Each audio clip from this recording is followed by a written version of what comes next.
гүлдердің арасын ашып, шыршаның түбін қопсытып жатырмын. Осыны біткеннен кейін қалың топырағын дайындап, үйдің гүлін егеміз. Ал енді мына қауашақтағы тыстағы құмға үйдің гүлін отырғызамыз. Дайындап қойдым. Оның түсі неге қара? Мына топырақтың түсі сарғыш. Бұл дала топырағы, бұда даланың топырағы гүл өседі. Егер бұған біздің үйдің гүлін отырғызсақ, тамыры қатайып, гүл өспей қалады. Ал мынау топырағында бұда қара шірігі бар, бұда гүл жайқалып өседі. Түсіндің бе қызым? Бұған енді тәжірибе зерттеу жасайық. Тәжірибе алаңына келіп, тәжірибе жасайық, екі құмның айырмашылығын. Енді тәжірибе жасайық. Бізге бұған екі топырақтың айырмашылығын білу үшін грунт топырағы мен дала топырағын алдық. Оған бізге 2 стакан су керек. Майлығымыз керек.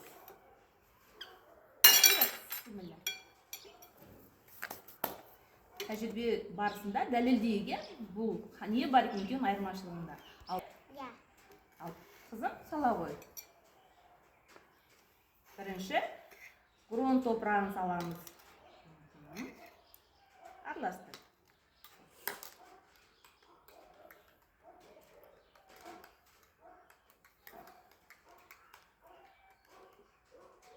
Екіншісі дала құмын салайық. Бұны мына жаққа қояйық. Тұрайыз.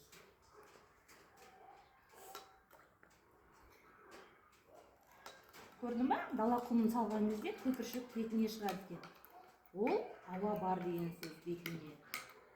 Бұнда көп қояйық, тұнып тұрсын. Біз енді тағы да бір тәжірибе жасайық.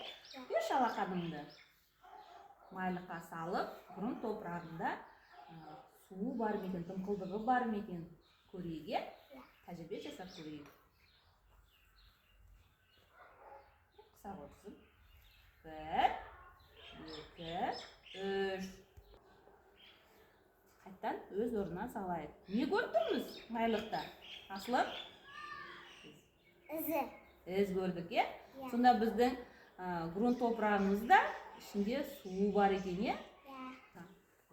Зерттеу барысында қызым Асылым, біздің грунт топырағымыз борпылдағы екенін көріп отырмыз, е? Енді дала топырағын көрейік, е? Әкел алақаныңды.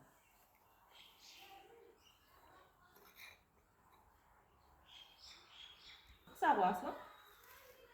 1, 2, 3. Қандай екен топырақ, қандай екен қысқан кезде? Қандай екен топырақ? Қандай болады екен бұл?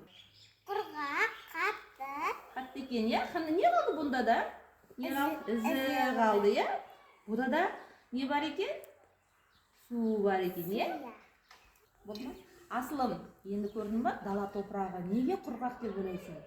Бұда дала топырағы тығыз болған сайын, ол құрғақ, ауасы қатты болады екен. Ал грунт топырағы, ол жұмсақ, борпылдақ, бұның гүлге деген пайдасы мол екен. Ол жұмсақ ішіндесі ауасы борпылдақ болып тұрады. Бұда ауа тығыз болып тұрады, көрдің ба? Грунт топырағымызда бізде гүлге пайдалы қара шіріктері көп екен. Сонда біздің үйдің гүліміз үнемі жайқалып тұрады. Енді бағана жасаған тәжірибемізді көрейік, е? Қара грунт топырағымыз бен дала топырағымызды айырма. Не, Асылым, не көріп тұрсың мына жерде? Анашым, мына тыстағы қоқым не үшін? Бетіне тұр. Ал мынада жоқ. Көрдің ба?